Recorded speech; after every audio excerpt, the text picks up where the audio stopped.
Stock market में जियो company Bharat का सबसे बड़ा आईपीओ ला रहा है। देश भर के स्टॉक मार्केट इन्वेस्टर्स और ट्रेडर्स बहुत एक्साइटेड हैं, क्योंकि अब इस जियो कंपनी में अगर आप चाहो तो आप भी हिस्सेदारी ले पाओगे। और दूसरी तरफ बीएसएनएल कैसे सीक्रेटली इंडिया के टेलीकॉम सेक्टर को वापस अपने हाथ में ले रहा है, इसके कुछ सीक्रेट्स आपको जरूर जानना चाहिए। और दुनिया भर की मछलियां अचानक से एक्सप्लोड क्यों हो रही है, एक बड़ी ही अजीब बात आपको पता चलेगी। दुनिया भर में एक्सप्लोडिंग व्हेल्स के केसेस देखे जा रहे हैं। Whales exploding. और सैटर्न ग्रह का जो रिंग है वो तो स्पेस में लाखों किलोमीटर्स में फैला हुआ है, राइट? बहुत बड़ा है। पर क्या आपको पता है, सुनो ध्यान से, पागल हो जाओगे, उसके रिंग की चौड़ाई मात्र 10 मीटर है। इस सौर मंडल के दूसरे सबसे बड़े ग्रह के रिंग का चौड़ाई आपके रूम से भी कम है। How is this even possible? 10 meter मतलब कोई सेंस है इस बात का? पर फिर भी ये बात रियल है। और हमारी धरती के ऊपर मौजूद एक सीक्रेट लेयर है जो कि एक छुपे हुए हीरो की तरह हमारे धरती की रक्षा कर रहा है स्पेस रेडिएशन से। पर गजब बात तो ये हो गई कि पॉपुलेशन के मात्र 0.03% लोग ही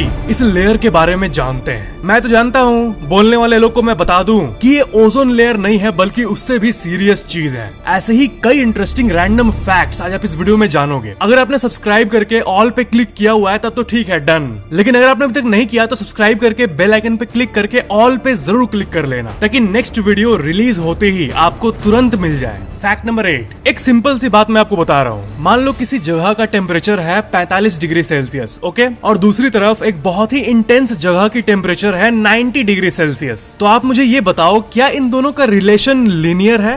मतलब सिंपली बताऊं तो मैं ये पूछ रहा हूँ कि जितना गर्मी और अनकंफर्टेबलनेस आपको 45 डिग्री पे लगेगा, क्या 90 डिग्री पे उसका डबल लगेगा? मतलब पहले वाले जगह का नंबर 45 है, दूसरे वाले जगह का नंबर 90 है, तो जितना अनकंफर्टेबलनेस, जितनी गर्मी 45 में लगेगी, वो एकदम चरचराती गर्मी, उसका एग्जैक्टली डबल 90 पे फील होगा ना। या फिर किसी जगह 30 डिग्री सेल्सियस है तो 60 डिग्री वाली जगह पे 30 में जैसा गर्मी बॉडी में फील होता है, 60 में उसका डबल फील होगा, राइट? लेकिन असल में ये नंबर्स लीनियर तरह से नहीं बढ़ते, बल्कि कंपाउंडेड तरीके से बढ़ते हैं। जिसका मतलब ये हुआ कि 20 डिग्री सेल्सियस में जैसा फील होता है, तो 40 डिग्री होने से ऐसा नहीं है कि 20 में ऐसा फील होता था उसका डबल खराब फील होगा, बल्कि वो 3-4 गुना ज्यादा इंटेंस होता है 40 डिग्री। तो पहले एग्जांपल की बात करें तो 45 डिग्री में जो हीट होता है उसको अगर 1 माने, तो 90 डिग्री में जो हीट प्रेजेंट है वो 45 डिग्री के मुकाबले 3-4 गुना ज्यादा गर्म होगा। यानी डिग्री सेल्सियस नंबर्स में तो मात्र डबल हुआ है, लेकिन जो एक्चुअल में गर्मी है वो कंपाउंडेड तरीके से बढ़ी है। और 90 डिग्री सेल्सियस 45 डिग्री सेल्सियस से 3-4 गुना ज्यादा हॉटर होता है, भले नंबर में ये डबल है। Heat does not scale linearly with temperature. ये एक बेसिक सी बात है जो बहुत कम लोगों को पता है। फैक्ट नंबर 7, अभी दुनिया भर में ऐसे बहुत सारे वीडियोस शेयर हो रहे हैं जिसमें हमें दिख रहा है कि व्हेल मछली एक्सप्लोड कर जा रहा है अचानक से। कभी कोई व्हेल बीच पे आके फट जा रहा है, कभी समुद्र के बीच में ही फट जा रहा है। तो ये मिस्टीरियस एक्सप्लोडिंग व्हेल का क्या चक्कर है? ऐसा क्यों हो रहा है? व्हेल्स एक्सप्लोड क्यों हो रहे हैं भला? तो मैं आपको बता दूं, इसके पीछे भी एक साइंस है, एक बहुत ही डार्क साइंस। क्या है कि समुद्र जमीन से बहुत अलग है। देखो, इतने सारे स्पीसीज मौजूद है, इतने लाइफ फॉर्म्स मौजूद है धरती पे। कोई भी जब मरता है तो वो वापस मिट्टी में मिल जाता है, यानी नेचुरली ही वो रिसाइकल हो जाता है, राइट? लेकिन समुद्र एक ऐसी जगह है जहाँ पे इतने सारे बॉडीज अभी भी तैर रहे हैं। डेड फिश या फिर डेड ह्यूमंस को भी ले लो, जो कि हम सोच भी नहीं सकते। तो जो बूढ़े व्हेल्स होते हैं जो मर जाते हैं, वो जब मरते हैं तो उनके बॉडी में बहुत सारे गैसेस एक्यूमुलेट हो जाते हैं, और मरने के कुछ महीने बाद उनका पूरा शरीर ब्लोट होने लगता है, और जो शरीर का इंटरनल प्रेशर है वो बढ़ने लगता है। और कभी कभी इसी सीन को कोई लकी इंसान कैप्चर कर लेता है, जिसमें हमें एक्चुअल में रियल टाइम में व्हेल फटते हुए दिखता है। शरीर का इंटरनल प्रेशर मरने के बाद इतना बढ़ जाता है कि वो लिटरली एक्सप्लोड हो जाता है। अब इस फैक्ट से एक सवाल मन में आता है कि ऐसा तो नहीं है कि सारे व्हेल्स ही एक्सप्लोड करते हैं। एक्सप्लोडिंग व्हेल्स एक रेयर फेनोमेनन है। तो असल में क्या है कि 99.99% केसेस में व्हेल मछली सिंक करते करते समुद्र के नीचे चली जाती है, जहां पर उनका बॉडी नेचुरली डीकंपोज हो जाता है। और सबसे इंपॉर्टेंट बात कि उनके नीचे डूबने के पहले ही जो स्कैवेंजर्स हैं, यानी बाकी मछलियां जैसे कि छोटे फिशेस, वो व्हेल के बॉडी को कंज्यूम कर लेती है, खा लेती है ऊपर ही, पानी के ऊपर ही, जिससे कि गैस वैस बिल्डअप नहीं हो पाता है शरीर में। लेकिन अगर किसी रिमोट इलाके पे जहाँ पे बहुत सारे स्कैवेंजर्स नहीं है, छोटे मछलियां नहीं है जो कि वहाँ खाने के लिए अवेलेबल है, तो वो स्कैवेंजर्स मछलियां ना होने के चलते उनका बॉडी महीनों तक फ्लोट करता रहता है, और आखिर में कुछ ऐसा सीन होता है इन बेचारे व्हेल्स के साथ। फैक्ट नंबर 6, आपने ये आर्टिकल तो देखा ही होगा कि कंज्यूमर कोर्ट ने जोमेटो को कहा कि आप 60,000 रुपए पे करो क्योंकि आपने मोमोज डिलीवर नहीं कर पाया। तो असल में हुआ ये था कि एक कर्नाटक की औरत ने मोमोज ऑर्डर किया था जोमेटो ऐप के थ्रू। अब मोमोज ऑर्डर किया था तो मोमोज आना भी चाहिए ना घर में, लेकिन वो नहीं आया। लेकिन जोमेटो ने मार्क कर दिया डिलीवर्ड। अब ऐसे तो कोई कर नहीं सकता, मजाक तो है नहीं। और ये सब चीजें बहुत रेयर है, बहुत कम होती है, लेकिन जब होती है ना तो बहुत भयंकर होती है। और यही चीज हुआ इस केस में। उस ऑर्डर का वैल्यू मात्र 133 रुपए था, मोमोज का वैल्यू। लेकिन क्योंकि उसको मोमोज नहीं मिला तो उसने कंज्यूमर कोर्ट में फाइल किया, और फाइल करने में एडवोकेट लॉयर का खर्चा भी लगा। तो देखो कोर्ट कितना टेक्निकल वे से काम करता है। कोर्ट इमोशंस को कभी भी नहीं देखता। कोर्ट्स हमेशा लीगैलिटी और टेक्निकलिटी को देखते हैं। 10-15 हजार एडवोकेट में खर्चा हुआ होगा और मोमोज का 133, और साथ में ये माथा पेची हुआ, उसके चलते टोटल मिला के 60,000 रुपए कोर्ट ने जोमेटो को कहा रिफंड करने।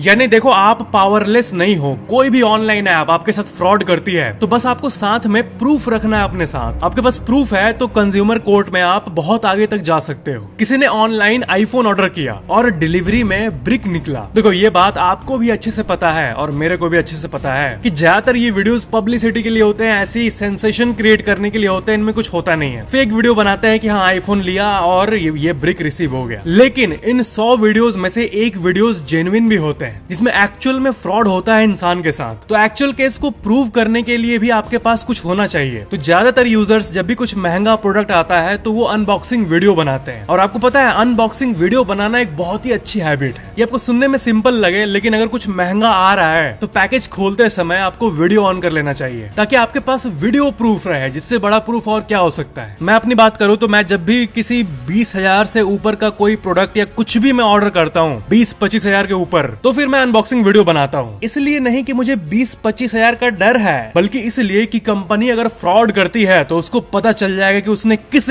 टेक्निकल इंसान के साथ फ्रॉड किया है। वैसे मेरे साथ अभी तक कुछ ऐसा हुआ नहीं है। मैंने जो भी ऑर्डर किया मुझे मिला है। फैक्ट नंबर 5, आपने ऐसे पोस्ट को जरूर देखा होगा ऑनलाइन कि जब ये बड़ा पानी जो लोग शहरों में मंगाते हैं डेली बेसिस पे, वो जब 20 रुपए का पड़ता है या फिर कई जगहों पर उससे भी कम पड़ता है, तो फिर जो ब्रांडेड कंपनी होती है जैसे कि बिसलेरी, उसका जो बड़ा वाला बॉटल होता है वो 40-50 रुपए का क्यों आता है? तो इसके बहुत सारे कारण हैं, जैसे कि ब्रांडिंग, ब्रांड है, नाम है तो प्राइस है। लेकिन क्या इतना ही है? नहीं, जो क्वालिटी और प्यूरिफिकेशन प्रोसेस है वो भी बहुत इंपॉर्टेंट है। लोकल बॉटल्स के मुकाबले जो ये बड़ी बड़ी कंपनीज हैं, जो कि बेसिकली बड़ी बनी ही है लोगों के सपोर्ट के वजह से, यानी हाँ लोग डिमांड करते हैं पानी, क्लीनर पानी, इसलिए महंगा होते हुए भी ये प्रोडक्ट्स आज तक एग्जिस्ट कर रहे हैं। सिंपल डीप लॉजिक है। और अगर आप बॉटल्ड वाटर का फिल्टरेशन प्रोसेस देखोगे तो बहुत कुछ रहता है उसमें, जैसे कि cleaner source selection, sand filtration, carbon filtration, reverse osmosis, micron filtration, ozonation,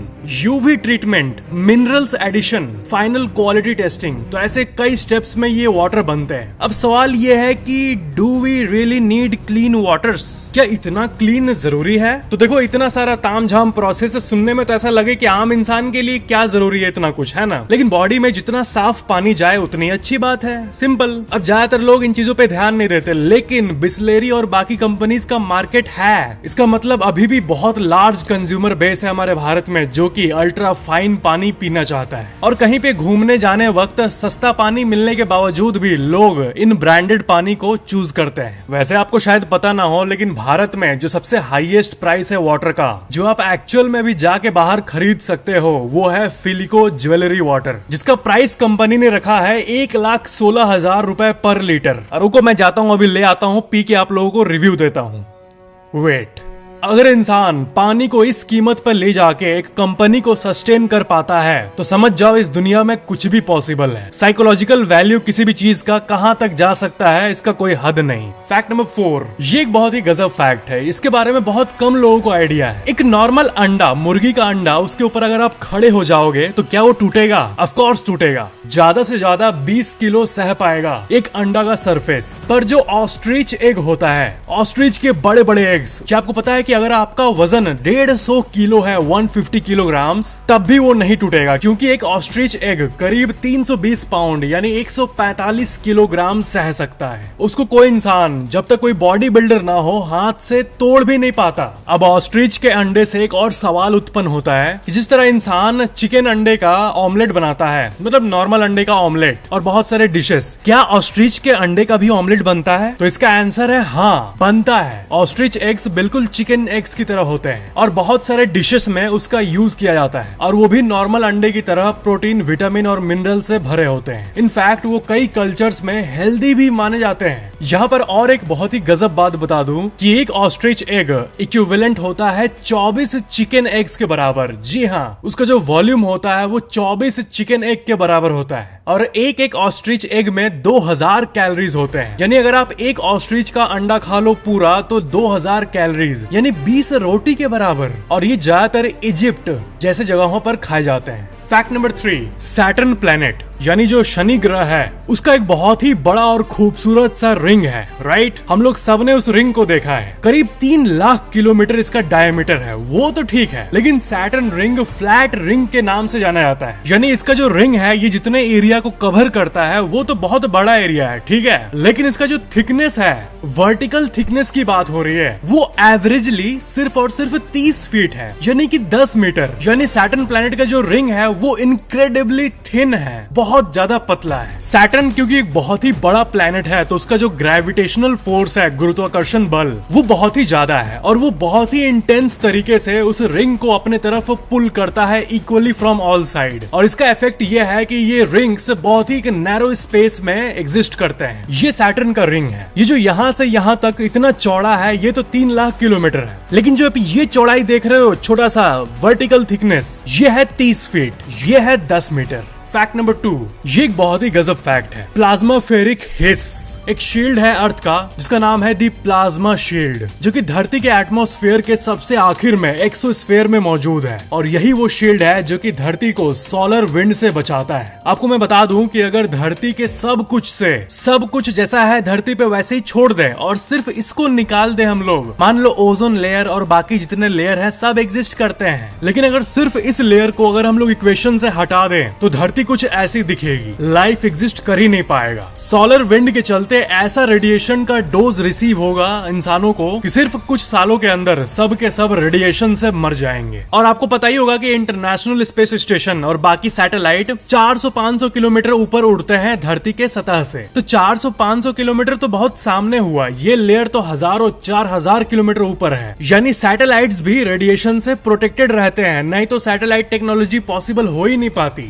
इससे और एक सवाल आता है कि अगर स्पेस में इतना ही खतरनाक रेडिएशन है तो इसका मतलब जो एस्ट्रोनॉट जाते होंगे तो उनका लाइफ तो डेंजर में होगा। इसका आंसर आपको शायद ऐसा लगे कि ना, डेंजर कहां से, वो टेक्नोलॉजी है नासा के पास, वो तो सेफ रहते होंगे। लेकिन मैं आपको बता दूं स्पेस में जाना सेफ नहीं है। ऐसा इसलिए क्योंकि देखो एक बहुत ही इंटरेस्टिंग सा आपको डेटा देता हूं। एस्ट्रोनॉट जो कि ISS में है यानी इंटरनेशनल स्पेस स्टेशन में, वो पर डे का 0.3 से लेके 1.0 MSV रेडिएशन रिसीव करते हैं, यानी 0.3 से 1 मान लो 1 MSV डेली वो लोग ऊपर स्पेस स्टेशन के अंदर रिसीव करते हैं अपने बॉडी में। पर धरती के ऊपर हम और आप जो सतह पे रहते हैं, ग्राउंड पे, हम लोग पूरे साल में एनुअली 2.4 MSV रिसीव करते हैं। तो आपको समझ आ ही गया होगा कि वो लोग सिर्फ 3 दिन में उतना रेडिएशन रिसीव कर लेते हैं जितना धरती के लोग पूरे साल में करेंगे। दैट्स स्केरी, है ना? और इसलिए आपने देखा होगा कि नासा का जो कैरियर होता है एस्ट्रोनॉट्स का, उसमें सेफ्टी क्लॉज होता है कि मिशन 6-7 महीने से ज्यादा नहीं होगा, क्योंकि 6-7 महीने में वो लगभग 180 से 200 MSV रिसीव कर चुके होते हैं, जो कि अगर और ज्यादा एक्सटेंड हुआ, एक एस्ट्रोनॉट 1 साल रहा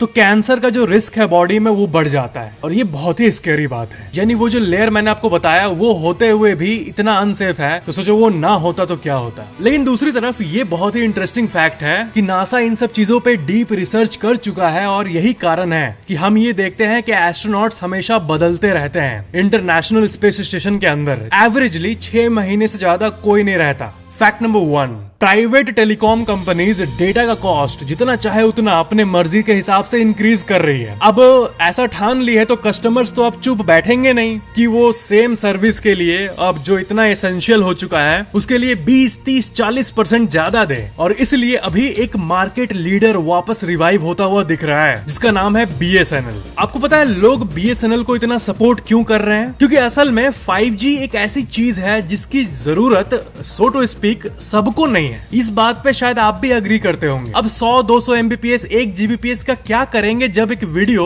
15 MBPS में इजीली चल जाता है। जिनका बिजनेस है, जो स्ट्रीमिंग कर रहे हैं, जिनका ऑनलाइन बिजनेस है, सुपर हाई स्पीड चाहिए, उनको तो चाहिए हाई स्पीड, ठीक है, लेकिन नॉर्मल यूजर्स को नहीं चाहिए जो कि मेजोरिटी है। और वैसे भी इंडिया में स्मॉल बिजनेसेस वाईफाई लगवाते हैं ना कि मोबाइल डेटा से लॉन्ग टर्म बिजनेस करते हैं। लोग ये कह रहे हैं कि भाई लोग 5G छोड़ो, 20-30 MBPS का नॉर्मल 4G स्पीड मिल जाए वही बहुत है, प्राइस कम हो बस। एक टाइम के बाद जाके डेटा का स्पीड उतना मैटर नहीं करता क्योंकि वो प्रैक्टिकल यूज नहीं होता है। अब 1080p क्वालिटी में अगर कोई वीडियो चले और उसके लिए आपको 15 MBPS रिक्वायर्ड है तो प्रैक्टिकली उससे ज्यादा का इंटरनेट वायबल नहीं है। ज्यादा कीमत देना वर्थ इट नहीं है एक नॉर्मल आपके और मेरे जैसे यूजर्स को। और यही कारण है कि BSNL को इतना सपोर्ट मिल रहा है। इनफैक्ट कश्मीर जैसे रिमोट प्लेसेस पे डेली हजारों सिम पोर्ट रिक्वेस्ट आ रहे हैं और इसका कोई इकट्ठा डेटा तो अभी तक रिलीज नहीं हुआ है, पर एस्टिमेट्स के हिसाब से अभी लैक्स ऑफ पीपल ने BSNL पे पोर्ट करवा लिया है। पर जानते हो यहाँ पर एक प्रॉब्लम है, जैसे जैसे लोड बढ़ेगा BSNL के सर्वर्स पे, उसके इंफ्रास्ट्रक्चर पे, तो अगर इंफ्रास्ट्रक्चर को इंक्रीज ना किया गया तो फिर हर एक इंडिविजुअल को बढ़ कर स्पीड मिलेगा, यानी सबको स्लो स्पीड मिलेगा और नेटवर्क इतना स्लो हो जाएगा कि नेटवर्क एकदम अनयूजेबल फील होगा। यानी BSNL एक्चुअल में तभी यूजफुल हो पाएगी जब लोगों को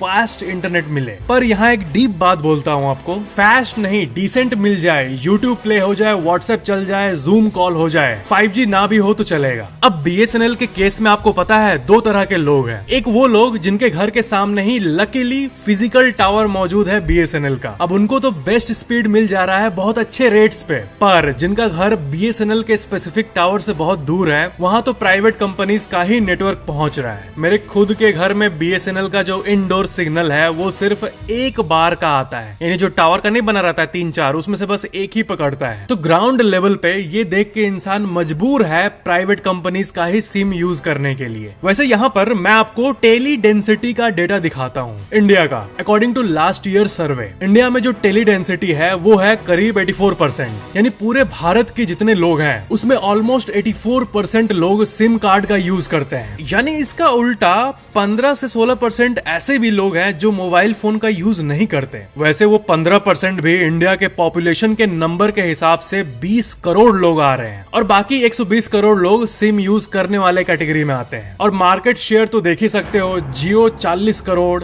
एयरटेल 35 करोड़ लोग, वोडाफोन आइडिया 26 करोड़ लोग और BSNL को लगभग 13 करोड़ लोग भारत में यूज करते हैं। और एस्टिमेट्स के हिसाब से ये बहुत तेजी से अब बढ़ रहा है। लेकिन इससे आपको रिलायंस जियो के ह्यूज साइज के बारे में भी पता लग रहा होगा, 40 करोड़ लोग। तो इसलिए रिलायंस जियो कंपनी स्टॉक मार्केट में अपना IPO लॉन्च करने जा रही है, यानी इनिशियल पब्लिक ऑफरिंग। और स्टॉक मार्केट इन्वेस्टर्स एक्साइटेड हैं क्योंकि अब जो चाहे वो जियो कंपनी में अपनी हिस्सेदारी ले पाएगा, जियो का मालिक बन पाएगा bye purchasing shares in the stock market, यानी इक्विटी इन्वेस्टिंग। और बहुत लोग इस न्यूज से एनर्जाइज्ड हैं। स्टॉक मार्केट इन्वेस्टर्स इतने एक्साइटेड इसलिए हैं क्योंकि जियो कंपनी के पास 400 मिलियन कस्टमर्स का डेटा है। 400 मिलियन यानी 40 करोड़, ये पूरे अमेरिका के पॉपुलेशन से ज्यादा है। ये नंबर पूरे रशिया के पॉपुलेशन से ज्यादा है। ये नंबर पूरे ऑस्ट्रेलिया के पॉपुलेशन से ज्यादा है। एक और बहुत ही गजब बात बताता हूँ आपको, इस पूरे धरती पे 195 कंट्रीज है। ओके, अब उसमें से 193 कंट्रीज का जो पॉपुलेशन है वो 400 मिलियन से कम है। सिर्फ 2 ही देश है जिसका पॉपुलेशन 400 मिलियन यानी 40 करोड़ को क्रॉस करता है, और वो है इंडिया और चाइना। तो जियो असल में वर्ल्ड लेवल पे सबसे पावरफुल कंपनीज में से एक बन गया है और इसलिए स्टॉक मार्केट वाले बंदे IPO को लेके पागल हो रहे हैं। खैर, जियो IPO से ज्यादा इंपॉर्टेंट है BSNL का कवरेज, और कवरेज ही इंक्रीज हो जाए वही अभी के समय बून होगा, एक वरदान होगा इंडिया के इंटरनेट यूजर्स के के लिए। तो ये था आज का वीडियो को लाइक जरूर करना और नीचे कमेंट करना ये वीडियो कैसा लगा। और जैसे कि मैंने कहा, अगर आपने सब्सक्राइब करके ऑल पे क्लिक किया हुआ है तब तो ठीक है, डन। लेकिन अगर आपने अभी तक नहीं किया है तो सब्सक्राइब करके बेल आइकन पे क्लिक करके ऑल पे जरूर क्लिक कर लेना, ताकि अगली वीडियो रिलीज होते ही आपको तुरंत मिल जाए। Thank you so much for watching this video. मिलते हैं अगले वीडियो में।